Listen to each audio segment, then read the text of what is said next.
নমস্কার, আমি কবিতা, কবিতার কলতান থেকে আমার চ্যানেলে সবাইকে স্বাগতম। বড়দেরকে প্রণাম জানাই, ছোটদেরকে অনেক অনেক আদর আর ভালোবাসা জানালাম। আমি চলে এসেছি হ্যাশট্যাগ আমরা সকলের আজকের বিষয় নিয়ে। আজকের বিষয় পরশদি, মানে রুনাদি আর কি, পরশ পাতার চ্যানেলে রুনাদি দিয়েছেন। রুনাদি সম্পর্কে একটু দু লাইন বলি। এতদিন শুধু দূর থেকেই দেখতাম, কালকে রুনাদিকে কাছে পেলাম, কাছে মানে একদম মানে এতটা কাছে পেলাম আর সত্যি মনটা ভীষণ খুশিতে ভরে গেল। অত্যন্ত সাদা সিধে ভীষণ ভালো মনের একজন মানুষ। আর কি যে মানে কালকে আমরা সবাই ভিডিও দিয়েছি, আমরা সকলের কালকে আমাদের একটা মহামিলন উৎসব ছিল। আমরা তো রুনাদি অত দূর থেকে এসেছে, যেটা সত্যি মানে চুচুড়ার থাকে আর কি। রুনাদি অত দূর থেকে রুনাদি এসেছে মানে মানে এটা আর কি কল্পনা করাও আর কি আর কি অতটা মানে যখন রুনাদি ফিরলেও বেশ চিন্তা হচ্ছিল, মোটামুটি তখন সন্ধে গড়িয়ে গেছিল। তো ওটাই, ওই আনন্দটা মেখেই আর কি আজকেও সেই আনন্দের রেশটা আছে। আমি বসেছি আজকের ভিডিও করতে। কাছের কেউ দূরে চলে গেলে তখন মনের অবস্থা কেমন হয়। আর আজকে আমি দিদির ভিডিও, রঞ্জনাদির ভিডিও সকালে দেখেছি। তো রঞ্জনাদি রুনাদির কাছে জানতে চেয়েছিল এখানে কীরকম দূরে যাওয়ার কথা বলেছে। আর আমি তাই জন্য আমি অনেকটা রাত হয়ে গেছে, এখন আমি রুনাদির ভিডিওটা দেখার চেষ্টা করলাম রুনাদি অ্যাকচুয়াল কি বলতে চেয়েছে। রুনাদির ভিডিও পেলাম না। আমি যেটুকু বুঝেছি, দিদি তো বলেই দিয়েছে কাছের কেউ দূরে চলে গেলে তখন কি হয়। আর দিদি যতটা বলেছে তার থেকে একটু মানে যেটা আমার মনে হয়েছে, যে জায়গাটা আমি একটু বলতে পারি, সেটা হচ্ছে আমার মনে হয় রুনাদি বলতে চেয়েছে কাছের কেউ দূরে যাওয়া মানে তার সাথে আমার মানসিকতার যদি তফাৎ হয়ে যায়, তো হয়তো এটাই বলতে চেয়েছে। তো দূরে যাওয়া তো ফিজিক্যালি দূরে যাওয়া হতেই পারে। তো ফিজিক্যালি দূরে যাওয়া মানে মনোভাব চেঞ্জ হয় না, দুঃখ লাগে বা তাকে মিস করে মানুষে আর কি, কাছের মানুষ দূরে চলে গেলে। কিন্তু বা তার জন্য ওই যেটা বললাম আর কি, দুঃখ পায়, আফসোস হয়, যেটা হয় খুব সাধারণ মানুষের যেটা হয় আর কি। কিন্তু যখন সত্যি মানে মানসিক ডিস্টেন্স তৈরি হয়ে যায়, হয়তো পাশাপাশি আছি, একই সাথে বসে আছি পাশাপাশি দুজন, সেই মানুষটা দূরে যাওয়া মানে সবসময় ফিজিক্যাল ডিস্টেন্স নয়, মানসিকভাবে যদি একটা মেন্টাল মিসম্যাচ হয়, তো তখন কি হয়, তো মনের অবস্থা তো ওটা যার সাথে হয় সেই বলতে পারবে। কিন্তু আমার মতে, শুধু আমার মতে না, এটা শ্রীকৃষ্ণ গীতাতেও বলে গেছেন যে আমরা তো একদম সাধারণ জীব, কিন্তু এই যে ডিটাচমেন্ট আর কি, ডিটাচমেন্ট এমন মানে এই নয় যে আমি আমার সাধারণ আবেগগুলো থাকবে না, কিন্তু কোনো মানুষ, ব্যক্তি বা বস্তু, তার উপর যদি আমার মানে প্রচণ্ডভাবে অ্যাটাচমেন্ট থাকে না, তো এই অ্যাটাচমেন্টটাই কিন্তু আমাদের এই প্রত্যেকটা সাইকেল, মানে এই প্রত্যেকটা জন্ম, বার্থ, রিবার্থ, ডেথ, তো এই প্রত্যেকটা সাইকেলের কারণই কিন্তু মেন হচ্ছে অ্যাটাচমেন্টটা। তো আস্তে আস্তে এটা একটা প্র্যাকটিসের ব্যাপার। আমরা সাধারণ সংসারে থেকে হয়তো করতে পারি না, আবার হয়তো সেরকম চেতনা কারো জাগরিত হলো, সে করতেও পারে। তখন তার না খুব দুঃখে দুঃখ লাগে, না খুব সুখে সে সুখী হয় আর কি। সে একটা এমনই একটা স্ট্যান্ড স্টিল হয়ে দাঁড়িয়ে থাকে আর কি। কোনো কিছুই অতীব দুঃখেও সে দুঃখী হয় না, অতীব কালকে আমাদের রুনাদিই দিয়েছিল বিষয়টা, অতীব নিন্দাতেও সে টলে না বা অতীব প্রশংসাতেও সে কিন্তু টলে না। ওই আরেকবার বলি যে জীবনকে গ্র্যাটিটিউড দিয়ে এগিয়ে যাওয়াই ভালো, যাতে না মানে এই অ্যাটাচমেন্টগুলো না মানে বড্ড আর কি, মানে বড্ড কষ্ট দেয় মানুষকে।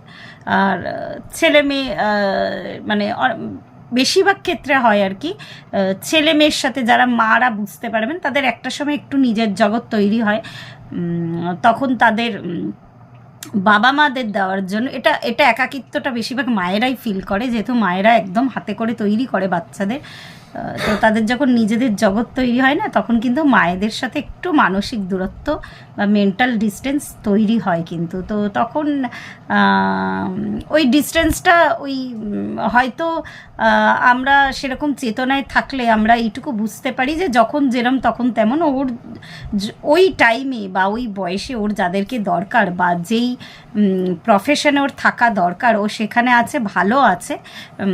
অত্যাধিক অ্যাটাচমেন্ট না রেখে যদি আমরা ঠিক এইখান থেকে, মানে আমি আরেকবার বলছি, সবসময় জীবনটাকে না ওই মানে ইয়েতে দেখো আর কি, ওই হেলিকপ্টার শটে দেখো, তাহলে বুঝতে পারবে যে আসলে কি খারাপ কি ভালো।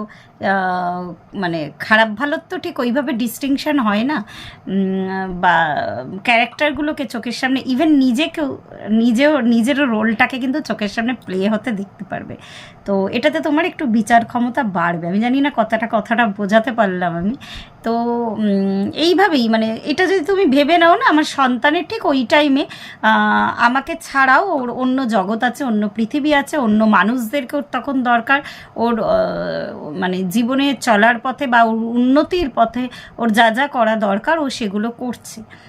তো এটা ভেবে যদি মানে এইটুকু ভেবে, মানে এইটা শুধু ভাবলেই হবে না আর কি, এটা ফিল করতে হবে। তো সেই রকম জায়গা থেকে দুঃখ পাওয়ার কোনো ব্যাপার থাকে না। ওই যে বললাম যে অনেক কিছু না, মানে প্রেম মানে কিন্তু আটকে রাখা না, আমার কাছে প্রেম মানে হচ্ছে ছেড়ে দেওয়া। তো ওই ছেড়ে দিতে হয় আর কি, সব কিছু ছাড়তে শিখতে হয়। তো এই ক্ষেত্রে আমি ওই বারবার ওই ভগবানের কথাই আর কি মনে হয় আর কি। শ্রীকৃষ্ণ রাধার প্রেম কিন্তু কখনোই ওইরকম অ্যাটাচমেন্ট ছিল না যেটা ধরে রাখা। যদিও শ্রী রাধিকা, মানে আমরা যা লোকগাথায় পড়েছি আর কি, মানে ওনার মানে যেহেতু উনি জীবাত্মাকে রিপ্রেজেন্ট করেন, তো ওনার অ্যাটাচমেন্ট থাকলেও শ্রীকৃষ্ণের অ্যাটাচমেন্টটা কিন্তু একটু অন্য ধরনের ছিল। তা বলে আমি বলবো না ডিট্যাচমেন্ট। তো এটা একটা ভীষণ মানে এতটাই রসাত্মক একটা জিনিস, আমি ঠিক একটা ছোট্ট ভিডিওয় বলে বোঝাতে পারবো না, সেরকম বোঝানোর ক্ষমতাও হয়তো আমার নেই। তো ভগবানই হয় না। তো সেরকমভাবে আমরা তো ভগবান হতে পারবো না, কিন্তু ভগবানকে ফলো করা যেতেই পারে। তো সেইভাবে যদি মনোভাব পোষণ করো, সে তোমার যতই প্রিয় মানুষ হোক না কেন, তুমি তোমার কর্তব্যটা করে গেলে। সংসারে যখন জন্মেছো, সংসারে আবদ্ধ জীব যখন, তো তোমার যা যা রেসপন্সিবিলিটিস সেগুলো তুমি করলে।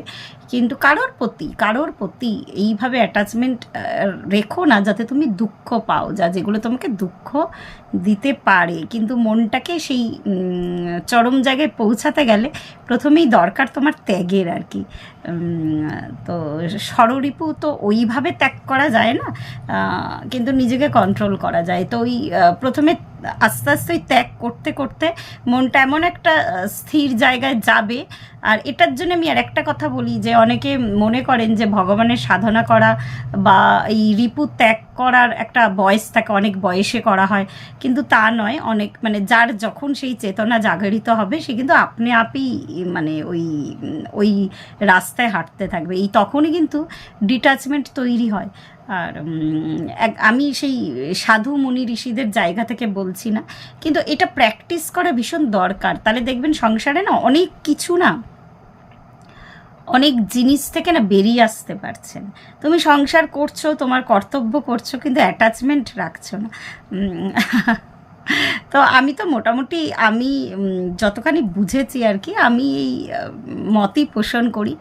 তো সেরকম একদম মানে এমন প্রেম করো না যে প্রেমে তোমার সন্তান যখন বিদেশে গিয়ে চাকরি করছে, এদিকে তুমি তোমার জীবনটাকে নষ্ট করে হাও হাও করে কাঁদছো। তার বদলে তুমি কোনো ভালো বই পড়ো, ভগবান চিন্তা করো, সৎসঙ্গ করো।